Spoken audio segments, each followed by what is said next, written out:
And we're back for another edition of PTAS News. Thanks for tuning in. Now, last time, the first person ever to come on the PTAS News was Risha. She was here for an interview. Now, everyone, for the moment that you've been waiting for, please welcome Shelda, our first person ever to come on the PTAS and first to show up. Shelda is here, everyone. How are you doing today? Hi, everybody. Hello, Shelda. Hi, how are you doing today? So nice to see you. It's nice to see you, too. So how does it feel to look back and remember yourself of how you were the first person ever to come on the PTAS? How does that make you feel? I mean, does it make you feel happy, glad, like you've achieved something? Does it just make you feel like something great has happened? Yes, it does remind me of something. It makes me remember about how I've achieved so much in life, how I've done things great. And for me to be the first person ever to come on the PTAS and to become the main character, as an African American woman, it just makes me feel good inside to know that I have done something with my life and to just to be known. And yeah, it just makes me feel really good inside in a way, very, very good. I see that you're committed to what you do, and I also see that you love what you do. But I don't know, could you explain to other people and tell everyone the great story of how you became the main character of the PTAS? Well, you see, it all started like this. When I was a little while after I was born with my mother, my uncle had decided to start a show, and it was the PTAS. So at the time, I was the only girl on the show. I was the only girl. So he said, I'm going to start this show, and I want you, Shelda, to be the main character. And I was very, very happy. I was very surprised. I didn't know what to do. So the first show that had started off, and you see in many internet descriptions, they say I was the first person to appear, and the first show was it was talking all about how we introduced ourselves and what we would be doing, and that was for season 1. Mm-hmm. So yeah, it was I got a lot more to say, but that's a brief. That's really brief. There's a lot more to it. I really enjoy it. I really love it. Mm-hmm. Well, to my understanding, I see that your uncle is the producer of the PTAS. Yes, he is. So I see he's probably very proud of his niece and what she's done with the show. Yes, he is. So could you tell me a little bit about him and what he does and what he's trying to do?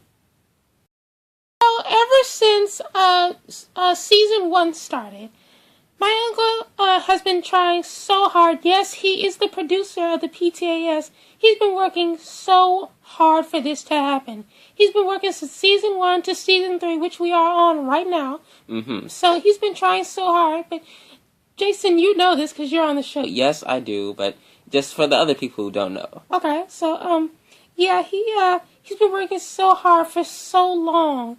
He's been making he made a movie for Risha. He's been making scripts for everybody every night, every single night. After we get done making a video on the weekend, which is that what we do for season 3, he hands us all a script, and he expects us to follow it, and we do it. We do it not because we think, oh, he's sending us a script. We don't want him. He's just being so rude, just handing it to us like we expected to do this, but we do it because it's fun. So he does it. He works so hard. He's worked so hard on YouTube, trying to get everybody to notice us. And he expects me to work very hard as the host of the show, to work really hard to do what we can do. So, he's my uncle and the producer. I love him to death, and I'm very glad that what he's doing, because without him, where would I be? I would not be the main character. I've been getting paid ever since this. I'm so glad for him to be here, to do what he needs to do to help me out. So, from my understanding, I see that you've gone from so far back then to where you are right here. Mm-hmm. So I see, would you say that you made it so very far? Mm-hmm. Would you say that you have worked so hard to be where you are now. Mm-hmm. Because I heard that you also said that shows were done on small things. Mm-hmm. So they were just really hard for you. So would you say that you worked hard to where you are now? Yes, I will most certainly say that we have come so far, and it brings back memories. Excuse me. It really brings back memories of how we used to struggle when we would do videos. If we would be, the first video was first made on a very tiny cell phone. I remember we used to do those videos, and my mother, the videos be so small, just a very small screen, and the videos would just be really stupid. They mean a lot to me, but I'm sorry, they really were stupid, because there would be nothing to talk about. It would be boring, and I remember we'd always used to go to parties, because that's the only thing that we could come up with. Me and my mother used to work, not me and my mother. My uncle and my mother would work hard to think of ideas. My mother wasn't really helping out, so all they could come up with was, let's go to a party. So it was kind of boring and kind of old, and it just brings back memories, and how it would be so frustrating and so hard.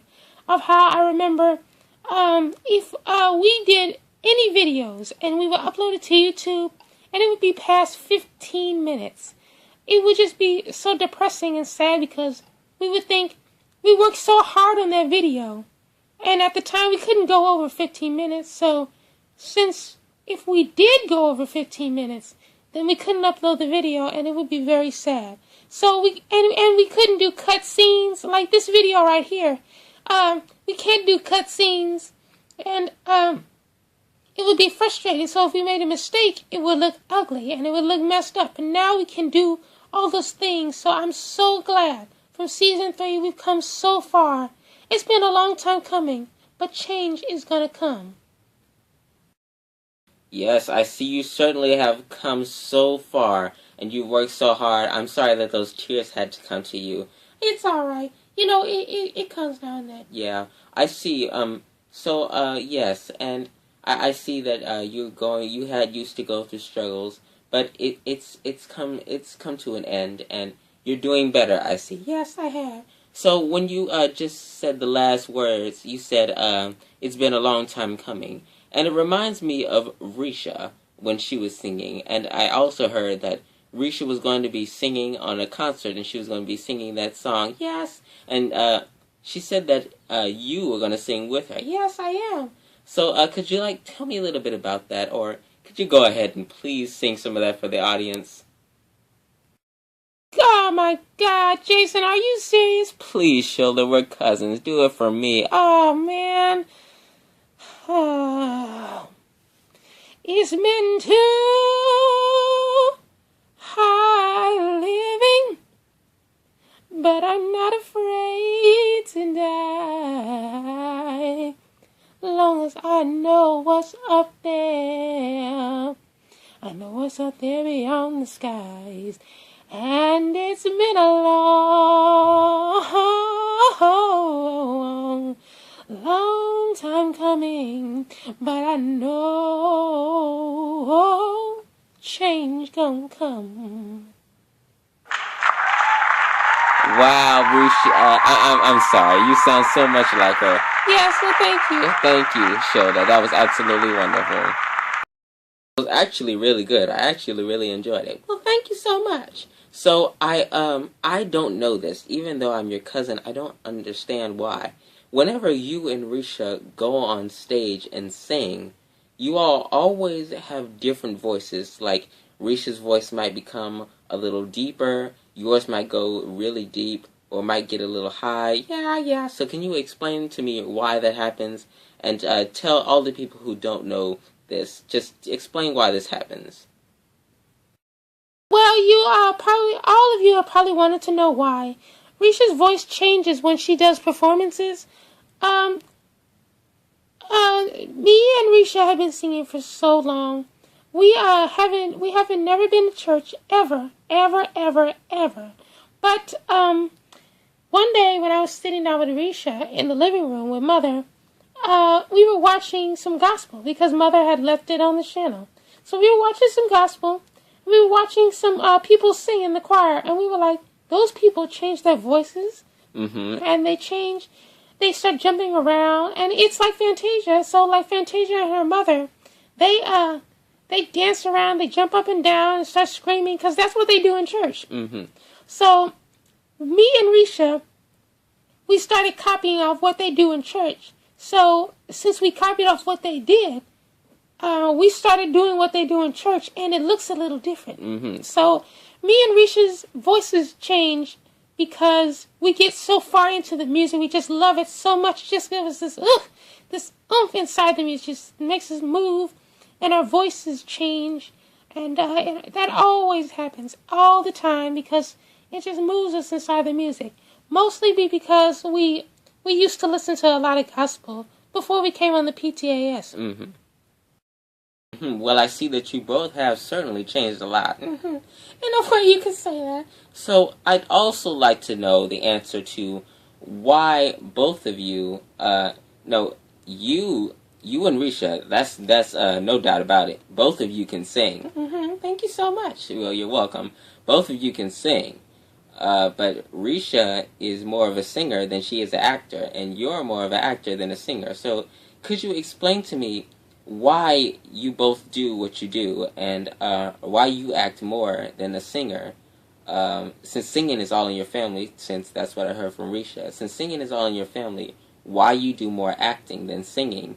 And what do you think about Risha and her singing, and why she isn't acting? And do you think that she should be acting more?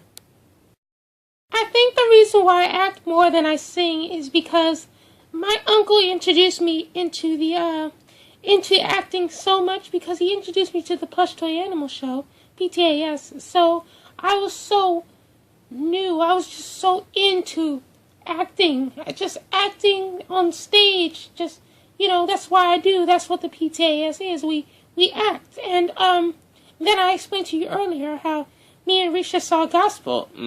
So, excuse me. So, I just continued to start acting, even though we can both sing, and singing is all in my family. I just decided to just act more than I sing. And, Risha, I think, even though singing is all in our family, so I can sing too. Risha is just, everybody seems to love her so much for what she does, and everybody says, oh, she's a great singer, which she actually is. So, since she is, I think she should follow her dreams no matter what. I'm glad that she's acting with me. I wouldn't prefer her to come back and act with me, and I don't want her to permanently act. I think she should follow her dreams and be a singer, if that's what she wants to do. Because even now, now and then, she comes back to act with me on the PTAS, just like she did on her movie. But I'm glad that she's doing what she wants to do, and I think that she should stay a singer, if that's what she wants to do. That's absolutely wonderful. Thank you so much for being here, Shelda. Thank you. Well, that was it. Thank you for coming for this edition of PTAS News for another interview. Thank you for watching. Have a nice day.